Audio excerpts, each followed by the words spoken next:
Hello students. मैं ये दो क्वेश्चन लेकर आया हूँ। ये दो क्वेश्चन एसएससी सीजीएल 2022 मेंस का क्वेश्चन है ना। तो इसको देखो आप कैसे सॉल्व करता हूँ मैं इसको। यहाँ पे ये जो मैंने यहाँ लिख लिया है इसको। और खासकर ये जो यहाँ पे 2.53 का क्यूब प्लस 2.47 का क्यूब है, ये A cube plus B cube का आइडेंटिटीज लगा दिया है। तो A cube plus B cube का आइडेंटिटी क्या होता है? A plus B, A square plus B square minus A B होता है। ठीक है। तो अब यहाँ पे देखो कि यहाँ पे डिफरेंस क्या है। यहाँ पे 25.3 है, यहाँ पे 2.53 है। यहाँ पे देखो बस यहाँ पे 24.7 है, लेकिन यहाँ पे 2.47 का है। तो हमें इस पे ध्यान रखना है। ठीक है। देखने में एक जैसा लग रहा है लेकिन है डिफरेंट थोड़ा, है ना। तो 10 का मतलब ये जो पॉइंट का ही डिफरेंसेस है। तो मैं क्या करता हूँ, इसमें यहाँ जो है 1000 से मल्टीप्लाई कर देता हूँ। ठीक है। और नीचे भी 1000 से मल्टीप्लाई कर देता हूँ। क्लियर। तो यहाँ से एक 10 जो है, मैं इसको 1000 को क्या लिख सकता हूँ मैं कि 10 इंटू 100 कर देता हूँ मैं। ठीक है। तो एक 10 जो है मैं इसको अंदर कर देता हूँ। तो यहाँ पे इसको अंदर करने पे कितना हो जाएगा? 25.3 और हो जाएगा 24.7। देखो मल्टीप्लाई जब 10 होगा ये पूरे में मल्टीप्लाई होगा। और ये जो 100 दिख रहा है ना, इसमें मल्टीप्लाई कर देता हूँ। ठीक है। तो जब इसमें 100 से मल्टीप्लाई करेंगे तो देखो यहाँ पे स्क्वायर है, तो इसके अंदर 10 जाएगा। ठीक है। यहाँ पे तो कितना आ जाएगा? 20.53 का होल स्क्वायर हो जाएगा। यहाँ कितना हो जाएगा? 24.7 का होल स्क्वायर हो जाएगा। क्योंकि देखो होता क्या है कि अगर मैं यहाँ पे लिख रहा हूँ मतलब यहाँ पे 10a स्क्वायर होल स्क्वायर लिख रहा हूँ ना, तो देखो यहाँ से क्या आएगा बाहर? अगर मैं इसको बाहर करूंगा तो ये आ जाएगा हमारा 10 का स्क्वायर ही बाहर आएगा। ठीक है। तो यहाँ पे a आ जाएगा स्क्वायर। इसलिए 100 के 100 अगर अंदर लेके जा रहा हूँ तो 10 यहाँ पे 10a होगा। ध्यान से देख रहा है ना। तो वही चीज कर रहा है, यहाँ 100 है तो यहाँ पे 10 अंदर जाएगा, ध्यान रखना है। ठीक है। और यहाँ पे मल्टीप्लाई किससे करा हो पता ही है, इसमें 10 से करा है और इसमें 100 से करा है। तो 100 का 10 इसके अंदर, 100 का 10 इसके अंदर, लेकिन ये 100 यहाँ मल्टीप्लाई होकर क्या हो जाएगा? 100 मल्टीप्लाई कर रहा हूँ तो 10 इससे मल्टीप्लाई करा, 10 इससे, तो कितना हो जाएगा? देखो ये ध्यान से देखो, ये हो जाएगा 20.3 इंटू 24.7 हो जाएगा। ठीक है। और नीचे का जो टर्म दिख रहा है वो कितना दिख रहा है? 25.3 या मतलब यहाँ पे इंटू है 25.3 माइनस 624.91 प्लस 24.7 इंटू 24.7 है। ठीक है। और इसके नीचे जो मैंने लिया था वो था हमारा 1000 था। ठीक है। अब देखो ये पूरा आसानी से ही कट जा रहा है वैल्यू। ठीक है। ये हमारा वैल्यू कट गया। ये किससे कटा है? ये इससे कट गया। ठीक है। तो हमारे पास आया कितना? 25.3 प्लस 24.7 और नीचे कितना था? 1000 था। ठीक है। तो कितना आ गया? 0, 7 प्लस 3 0, 9 0, और ये 2 to 4 ये हो जाएगा हमारा 5। ये आ गया हमारा 1000। ठीक है। तो 50 और ये कितना हो जाएगा? यहाँ पे आ जाएगा और 50 ये 20 आ जाएगा। तो हमारे पास मिल चुका है 1/20। और ये जो इसके इक्वल था कितना था हमारे यहाँ पे? या मैं ऐसे कर सकता हूँ, इसको मैं मत काटो आप। यहाँ पे आ गया कितना? यहाँ पे ध्यान से देखोगे तो आ चुका है 50/1000 आ चुका है। ठीक है। और इक्वल्स टू कितना आ गया? 5 इंटू 10 का क्यूब, यहाँ पे के दिया हुआ देखो, ये इसके इक्वल है, ये पूरा वैल्यू है ना। तो अब मैं क्या कर रहा हूँ, यहाँ से ये कैंसिल कर दिया तो 5 इंटू 10⁻⁻2 आ गया है। और यहाँ पे आ गया 5 इंटू 10⁻k। तो देखो 5 के इक्वल है तो इसको भी इसको इक्वल होना पड़ेगा। तो k की वैल्यू आ गया -2। और यहाँ देखो मैं यहाँ पे -2 आंसर है दिया हुआ है। ठीक है। तो ये फर्स्ट वाला क्वेश्चन हो गया सॉल्व। अब सेकंड क्वेश्चन जो है, सेकंड में भी थोड़ा सा सॉल्व करना पड़ेगा।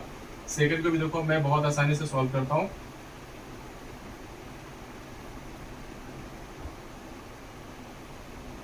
चलिए इसमें देखिए इसमें क्या सॉल्व करना है। ठीक है।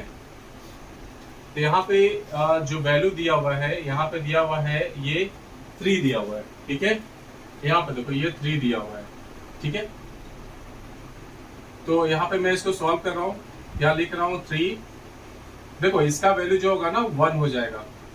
इसका वैल्यू 1 होगा। कैसे 1 होगा मैं बता रहा हूँ। देखो कॉसेक स्क्वायर 26 को मैं लिख सकता हूँ, यहाँ पे लिख रहा हूँ tan स्क्वायर 64 लिख रहा हूँ। ठीक है। तो इसको मैं ऐसे अरेंज करता हूँ, cosec 26 का होल स्क्वायर कर देता हूँ और tan को ऐसे ही रहने देता हूँ। यानी इसको आप अगर सॉल्व करोगे तो इसको ऐसे ही रहने दो, इसको सॉल्व करोगे तो इसको एज इट इज रहने दो, ठीक है। तो इसको कितना लिख सकता हूं मैं, कॉसेक 90 माइनस 64 लिख सकता हूं इसको, tan स्क्वायर 64। तो कॉसेक 90 माइनस थीटा क्या होता है, तो थीटा की जगह पे 64 है, तो कॉसेक 90 माइनस थीटा होता है हमारा सेक थीटा होता है। तो सेक 64 हो गया कि नहीं हो गया, हो गया। तो देखो ये स्क्वायर है तो क्या हो जाएगा, sec square 64 minus tan square 64, और इसकी वैल्यू होती है हमेशा 1, क्योंकि हम जानते हैं कि sec square theta minus tan square theta जो होता है वो होता है 1। तो आप देखो यहाँ पे भी 64 है, यहाँ भी 64 होते हैं, थीटा दोनों सेम है, इसकी वैल्यू हो जाएगी 3 इंटू यहाँ पे 1 लिख सकते हैं, ठीक है। इसी तरीके से इसको भी लिखो कि इसको अगर लिखूंगा तो इसका भी कितना हो जाएगा, यहाँ पे आपको ध्यान देना है, यहाँ पे कॉट स्क्वायर 42 है, तो कॉट स्क्वायर 42 को मैं क्या लिख सकता हूँ, tan स्क्वायर 48 लिख सकता हूँ, ठीक है। तो tan square 48 minus sec square 48 की वैल्यू हो जाएगी -1, क्योंकि अब यहाँ पे तो कोई कॉट स्क्वायर 48 है, 42 है ना, तो ये हमारा हो जाएगा यहाँ पे tan स्क्वायर 48 हो जाएगा, और हो जाएगा सेक स्क्वायर 48, ठीक है। तो मैंने क्या बताया था कि sec square theta minus tan square theta equal to 1 होता है, और जब इसको tan square theta minus sec square theta करोगे तो -1 हो जाएगा, तो ऑब्वियस इसकी वैल्यू कितनी हो जाएगी, -1 हो जाएगा, इसलिए मैंने -1 लिखा है, ठीक है। ऊपर का सॉल्व हो गया। अब नीचे का अपन आते हैं, नीचे का सॉल्व करते हैं, नीचे का भी मैं बताता हूँ स्टेप बाय स्टेप।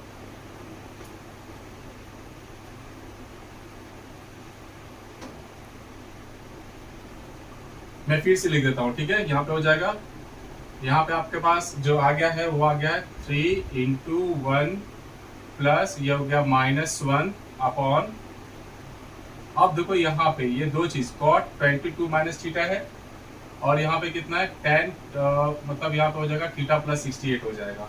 तो मैं किसी एक को कन्वर्ट कर रहा हूँ, ठीक है। इसको मैं क्या लिख सकता हूँ, कॉट 90 है ना, माइनस इसको मैं लिख सकता हूँ, इसको लिखूंगा तो कितना आ जाएगा, थीटा प्लस 68, ये लिख सकता हूं।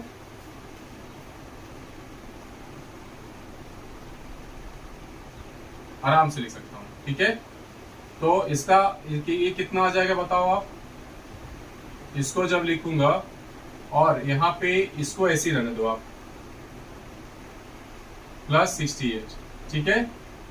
फिर इसके बाद ये है हमारा कॉसेक स्क्वायर 62 प्लस 8 थीटा है, तो मैंने अभी तुरंत बताया था, इसको भी मैं क्या लिख सकता हूँ, कॉसेक स्क्वायर, यहाँ भी लिख देता हूँ 90 माइनस ये हो जाएगा 28 माइनस थीटा हो जाएगा, ठीक है। और लिख देता हूँ tan स्क्वायर 28 माइनस थीटा लिख देता हूँ, क्लियर है। तो अब देखो यहाँ पे आ जाएगा 3 माइनस 1 आ जाएगा, और यहाँ पे क्या लिख सकता हूँ, cot 90 माइनस, इसको पूरा थीटा जूम कर लूँ तो cot 90 माइनस थीटा क्या होता है, tan थीटा प्लस 68 हो जाएगा, ठीक है। और यहाँ पे भी दिया हुआ है tan थीटा प्लस 68 हो जाएगा, क्लियर है। और यहाँ पे cosec 90 माइनस थीटा कितना हो जाएगा, यहाँ पे कितना हो जाएगा, इसको भी मैं क्या लिख सकता हूँ, cosec का sec स्क्वायर लिख सकता हूँ, है ना। तो sec स्क्वायर आ जाएगा हमारे पास 28 माइनस थीटा, और प्लस आ जाएगा tan स्क्वायर 28 माइनस थीटा आ जाएगा, क्लियर है। तो अब देखिए 3 माइनस 1 कितना आ जाएगा 2, ये देखिए कैंसिल हो गया, ये 0 आ गया, और यहाँ से माइनस कॉमन लेके क्या लिख रहा हूँ मैं, तो sec स्क्वायर 28 माइनस थीटा, और यहाँ आ जाएगा minus tan square 28 minus theta, ठीक है। तो माइनस कॉमन लिया तो ऑब्वियसली यहाँ माइनस ही हो जाएगा, माइनस कॉमन लिया तो इसका ही वैल्यू देखो, मैंने अभी थोड़ी देर पहले बताया था कि इसकी वैल्यू 1 होता है 1, कितना आ जाएगा 2 अपॉन माइनस 1 आ जाएगा, ये माइनस है, इसकी वैल्यू पूरा 1 आ जाएगा, तो -1 हो गया। इस तरह से हम देख सकते हैं कि वैल्यू आ गया -2, इसमें भी वैल्यू कितना हो जाएगा -2। तो मैं उम्मीद करता हूँ कि ये दोनों क्वेश्चन समझ में आ गया। मैं और भी क्वेश्चन लेकर आऊँगा और बहुत ईजी वे में इसको बताऊँगा। तो अगर वीडियो अच्छी लगी तो आप इसको लाइक करें, शेयर करें और सब्सक्राइब भी करें। Thank you.